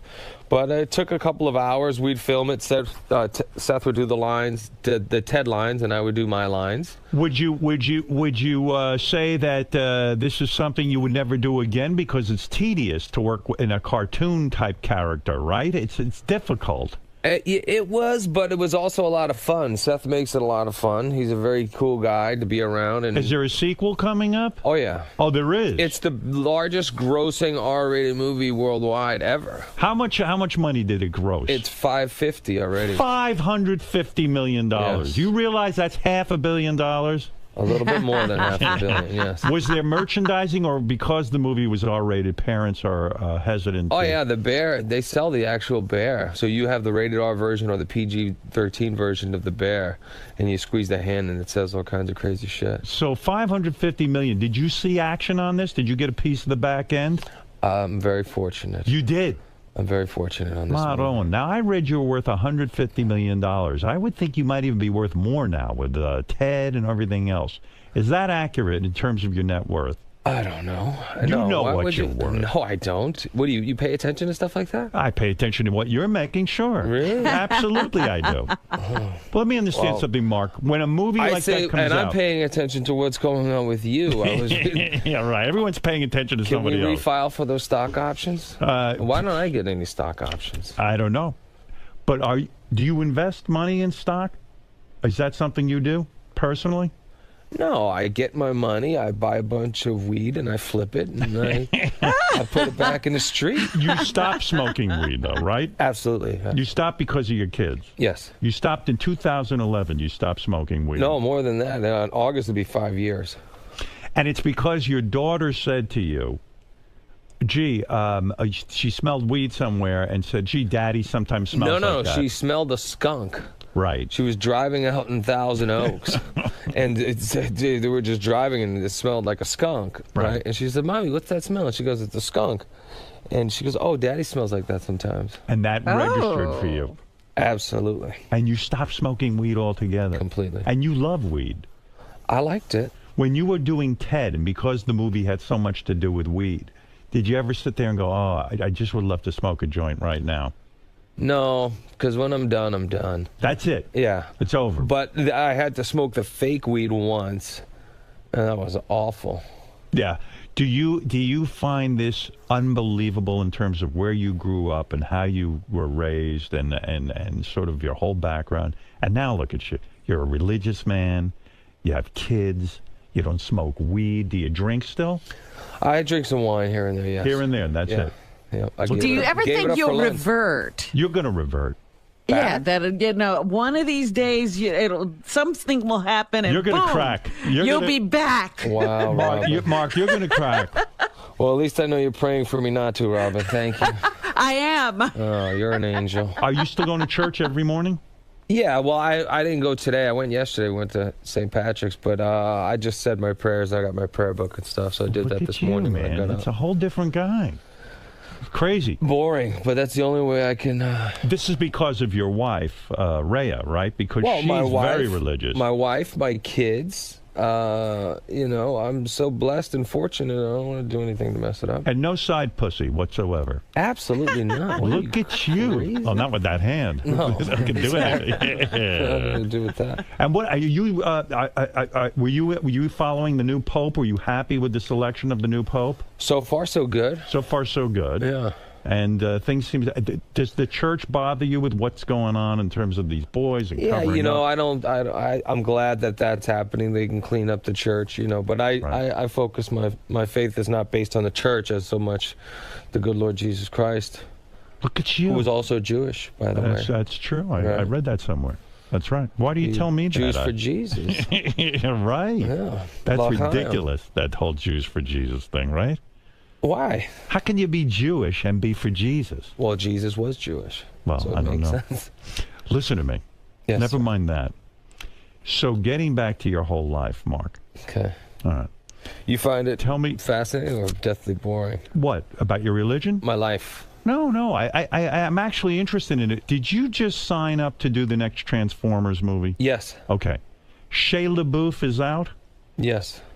And... why did he walk away from the franchise, or did they? Oh, I don't know. I have no idea. Don't ask? I just Michael and I worked together on Pain and Gain. We had a great experience, and then he was like, "You want to make another movie?" And I said, "Absolutely."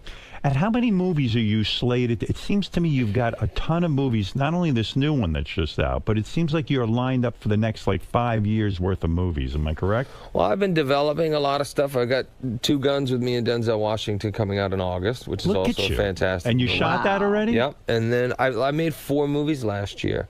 And I went from, all of them had very difficult, different physical demands. So I had to go to 165, to 212, down to 175. Then I went to SEAL training to play Marcus Luttrell in Lone Survivor.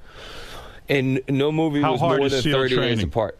Oh, it's not easy. When you say you do SEAL training, you actually... We didn't do the actual buds training, but we trained with actual SEALs to prepare to look like real SEAls for the movie. How do you not get run down running this whole empire? You've got TV shows you produce. Seriously, how do you... See, this is what I was talking about you I'm with run this down. morning, Howard. I'm run down. Complain. I was tired by Look the at Mark. end of it. You were, right? We finished the day before Thanksgiving. I didn't do anything for a month other than just stuff my face and drank a lot of wine when I was home. And then I decided, you know what, I started feeling really sluggish and stuff, so I started exercising again. And how are you home at all? I mean, it seems to me you've got to be living two lives. I mean, if you're making 4 movies a year, you can't... when do you see... I wouldn't wife? normally make 4 movies a year. It's just Right. these movies kind of came together at the same time, And you they're all can't movies say that I no? wanted to do. No, Right. like Two Guns we had been developing for a while, putting that together. Lone Survivor was something which I also produced. So we were working on that for a while. Does your wife say to you, listen, Mark, if we're going to have a marriage, you can't do 4 movies a year. I need to see Yeah, I won't you. make a habit of doing that anyway. But, you know, my family came down to Florida when I was doing Pain and Gain for 3.5 weeks, almost 4 weeks. She's from Florida. Oh. They would come visit New Mexico when I was shooting. I would go home on the weekends and stuff like that. But Right. it's hard. It's very difficult. Your wife's a knockout, man. She's a beautiful woman, yes. I would definitely have sex with her. I mean, there's no question. And you know, Isn't that nice, Mark? You if I wasn't married to her. Yeah, right? Really? You know, that's an interesting point about you. When you were growing up, I think one of your brothers said there were girls in the neighborhood you all banged. Like, in other words, you and your brothers shared these women, right? You were never possessive about women. Is that correct? I'm possessive about my wife. No, that I understand. Yeah. But no, back in the day.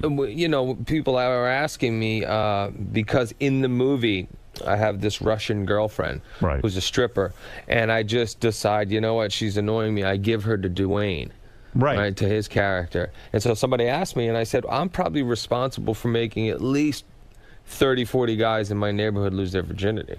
Yeah, that's an unusual thing. You were so good looking, I guess. Like, for me, I would never want any of my friends to share a girl I got, because in the rare opportunity I had a woman, who's going to share her? I wanted to hold on to her. You know, I lost enough women as it was. But yet you were so inundated with women that you would even say to your brothers, here, bang this woman. She's terrific. Well, I wouldn't. But I probably wouldn't go back there after. No, I understand. It's a handoff. It's a handoff. God, what a life. But you didn't have a problem with it. You didn't sit there and say, that's my woman. No. How can you date her? No. And when you say to a woman, hey, do my buddy, they would just do what you said, right? Oh, hook it up. Hook it up. Wow. What a life. We had a little, you know, but these were, it's overrated. Overrated? Yeah. Oh, yeah. Have a He face gave like it mine all up. and see if it's overrated. He did give it all up, Howard. You did give it all up. You really did. Is it a struggle? Seriously. I know you love your wife. I know you love your family and your kids, but it's still a struggle not to see the girlies, right? No, you know what? I've actually just all around, I'm really embracing getting older. Are you? And getting more mature. How old are you now? I'll be 42 in June. Does it scare you as a leading man to get older? Because, you know, at some point, you know, you're hired because you are a good-looking, rugged guy. No, you know what? I look at the guys like Jack Nicholson and Robert Duvall, guys that I've admired that have amazing careers, and hopefully I can continue to work when I want and not have to work all the time, but work when I want and work with really talented people. But, you know, I'm playing a father in Transformers, a teenage daughter. Oh, is that right? And I haven't really done that. I did that once with Lovely Bones, but I'm still kind of playing a physical guy in the movie. Lovely Bones was a good movie. But, yeah. But I'm embracing it. The one time, this is a funny story, I got a phone call from Paramount saying, hey, we got this great movie, two-hander, old guy and a young guy. And I was like, cool. And they said, we're going to send you the script. So I'm getting the script, and I'm like, you know what? I'm going to get Jack to do this movie with me, right? I'm going to get somebody great that I haven't worked with yet. And then they call me up, and they goes, did you get the script? I said, yeah. They goes, what do you think about Garrett Hedlund? I goes, for what? And they go, for the young guy. I goes, who the fuck am I? And they said, you're the old guy. You're the old guy. Yeah, I was like, wow. Well, but I laughed about that. I really did. I chuckled. I didn't get like super depressed about it. Didn't you get offered the part, some part in Star Trek? J.J. Abrams offered you like playing a dad or something? To play Kirk's dad, yeah. Yeah, and you turned that down because you don't understand the Star Trek jargon. Is that correct? I couldn't. Couldn't you know how sort to of comprehend it. Really? What do you mean you don't? You were not. You never watched Star Trek? You don't know that stuff? He was busy watched getting pussy. I watched it maybe a couple times here and there, you know, but like not really paying attention to it. I wasn't a Trekkie. Wow. But I really admire JJ's talent, so that's why I tried to.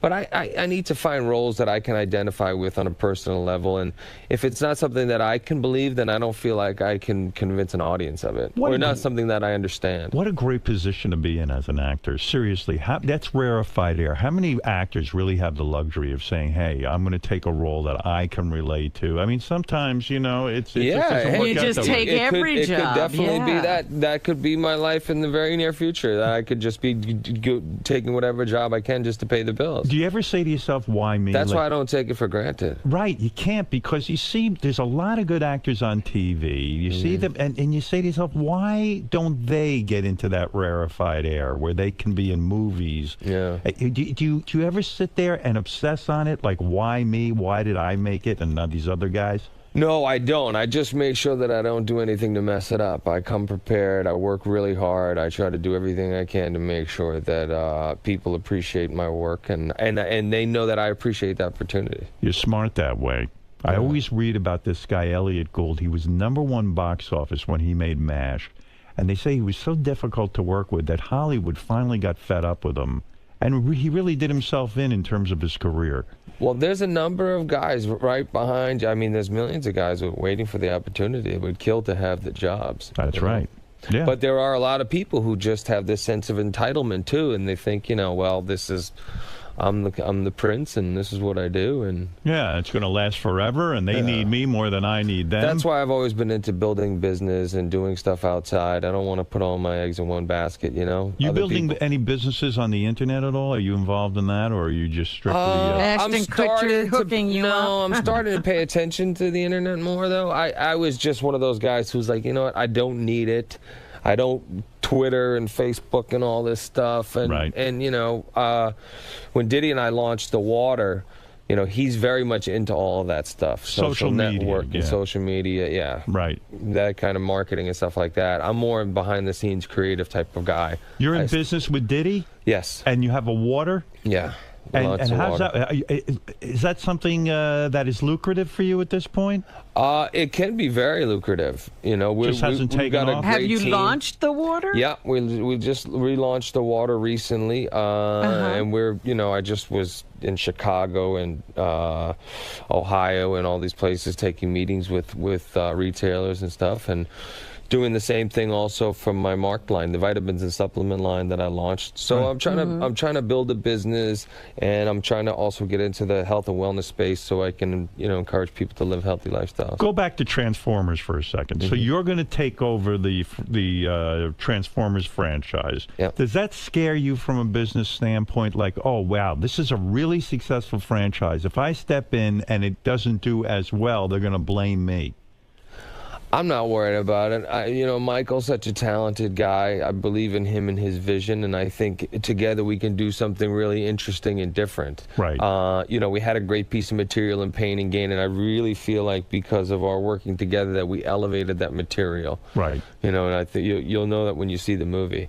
So it was such a great experience. It was a no-brainer. It wasn't like, well, let me see the script. I was like, no, I'm in absolutely 110%. Oh, so Pain and Gain is Michael Bay. Yeah. And while you're working on Pain and Gain with him and The Rock and all that, he says to you, let's do Transformers together. We can elevate the material and make it great. So you haven't even read the script for Transformers yet. No, I hadn't read anything. You just trust in him. Yeah, absolutely. No kidding. Oh, dude, he's one of the most talented directors in the business, period, ever. And now, you took one of your kids to see Transformers, the first one, and the kid learned the word shit. Yes. Is that correct? Never heard that word before? He probably did, but he said he learned it from Transformers. So you got upset, and you will not allow him to see Transformers, am I correct? I will. My wife won't. Wow, your wife is strict. Is she fun, though, sometimes? Absolutely. She gives me a hard time about not having a sense of humor. She's got one of the greatest sense of humors of all time. Are the kids allowed to watch TV?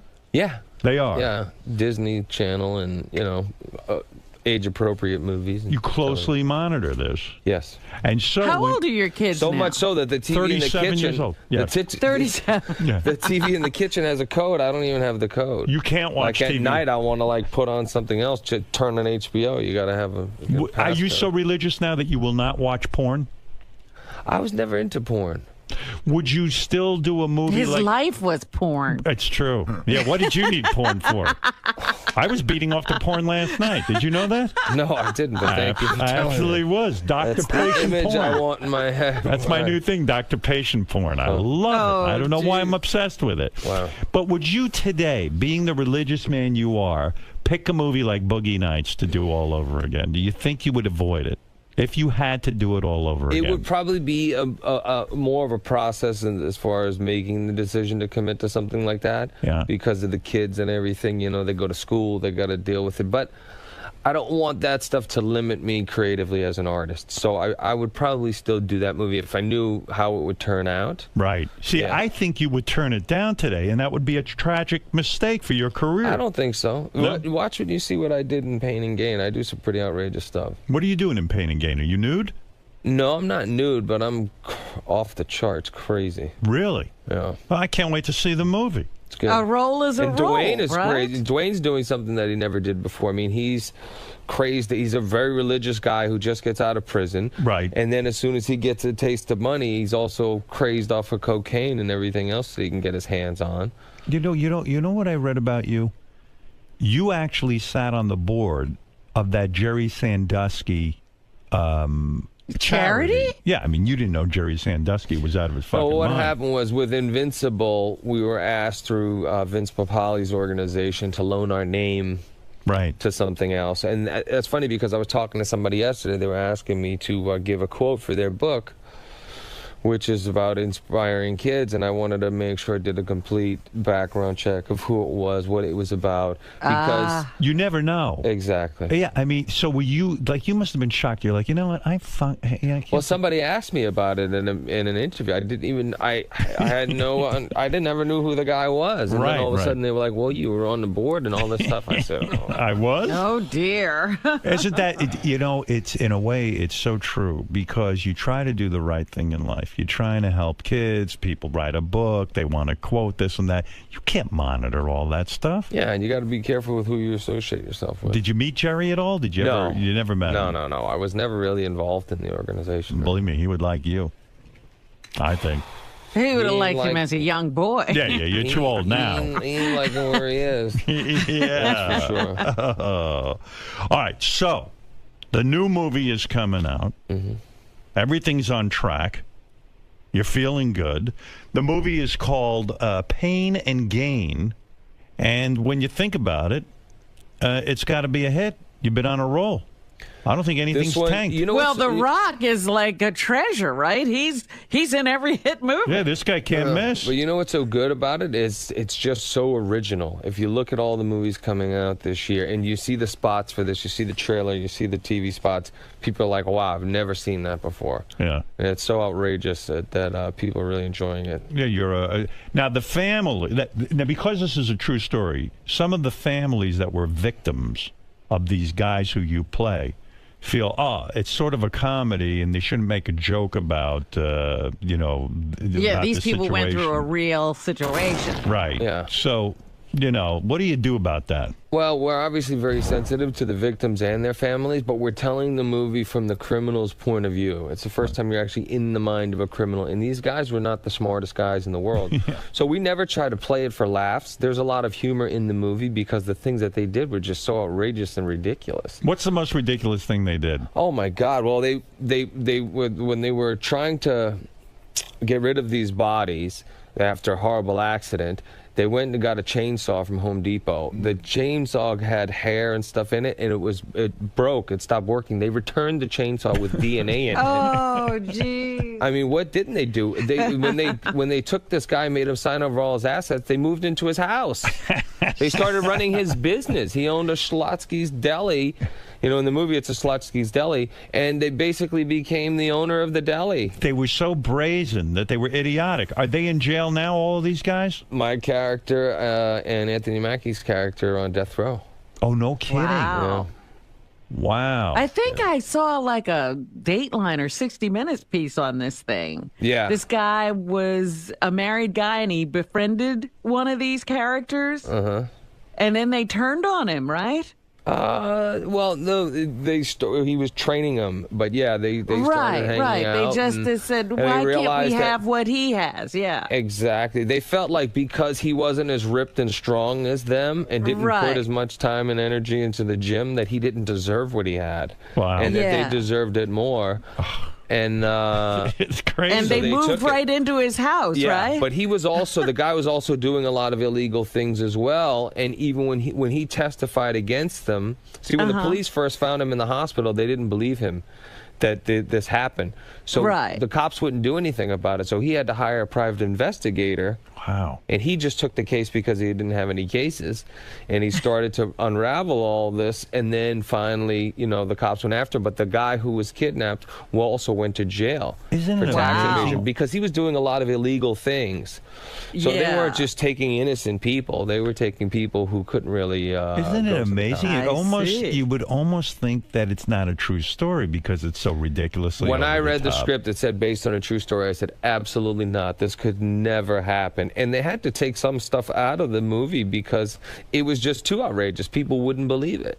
Jesus, it's just really odd. And now, do the guys who are on death row, do they see the movie? Are they allowed to see this thing? Because I don't it's know. their Maybe life story? if it's like the final request, maybe. But I don't. I think if it comes out on DVD and they're still alive, then they could probably see When it. you play guys like this, you don't go and meet with them in order to get a vibe of what they're like in real life. No, I after reading the script and then seeing all the news clippings, reading the article that the movie was based on, and I watched the reenactment thing that they did. But I would have been interested to talk to him, but they didn't recommend it, so I didn't push it. Yeah, it'd be weird. Yeah, I don't know if they have a movie night on death row. I don't know. Should they? I don't even know. I know in Massachusetts prisons they watch a lot of movies. Yeah, they have movies and stuff. Yeah, I got my DVDs. But going all the time. that's different than death row. Yes, you're very popular over there. Are you for the death penalty? That's tough. You know what? It is tough. When you think about people who do stuff to innocent women and children and stuff like that, I don't know. It would really depend on the case, I would have to say. Yeah, I was always very pro-death penalty, but now I see in the court system how screwed up it is and Well, how you many think about times how they many get- people have been wrongfully convicted, man. Yeah, that's what I'm Crazy. talking about. Oh, it's horrible. So, Horrible. like, imagine they kill these guys and they're innocent. Oh, you think about how many guys have gone to prison or spend their entire lives in prison for something that they haven't done? It's unbelievable. A guy got out a few weeks ago and had a heart attack right after they released Yeah, he him. finally got out and then had a heart attack. Yeah, there was something on like People magazine or something with this one guy who's a crusader who goes and gets people off, whether it's DNA evidence or whatever. But he's got like 50 people who are wrongfully convicted released from prison. Are your kids super popular in school because you're their father? Does it work that way? They're not? They're 9 and 7 and 4 and 3, so they're like, So it doesn't matter yet. Yeah, they're just doing their thing. They go to a good little But school. don't a lot of, like when your kids are in school, you have to socialize with the other parents, right, who send their kids to school. And don't a lot of the parents want to come over and hang out with you and Rhea just because you're Mark Wahlberg and they sort of want to get to know you? Isn't that a difficulty? No, my wife is very involved with the school and the kids and the parents and all that stuff, but no, they don't care about me. They don't care about you. None of that happens. No, I don't believe it. I There's think, a lot of nice people there. Maybe they're all stars, Howard. Where does he live?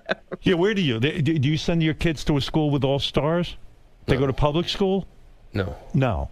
You can't send your kids to public school. It's too difficult. They would want to go to public school, but no, they go to a good school with it's not a big celebrity type of thing. It's a very cool, quiet little school. Now, your daughter was a big fan of Justin Bieber. Yes. So you pick up the phone and you can just get Justin Bieber on the phone and then you bring her to meet him, right? Mm-hmm. Is that exciting to be able to do? That's got to be great Yeah, as that's a cool. dad. That's Yeah. cool, right? He Yeah. was nice to you. Yeah, the Radio Disney Awards are coming up, and they asked me to present something. I'm like, why would I do that? But then my kids love Disney Channel and Radio Disney. They listen to it, so my daughter got wind of it that it's coming up and that I might go. So I'll, if I go, I'll take them, obviously. I understand. And how is it going with your... I had to take my daughter once to the Kids' Choice Awards. Yeah. I'm going up to all these kids and like kid stars and they're on shows, and I'm like, hey, can you take a picture with my daughter?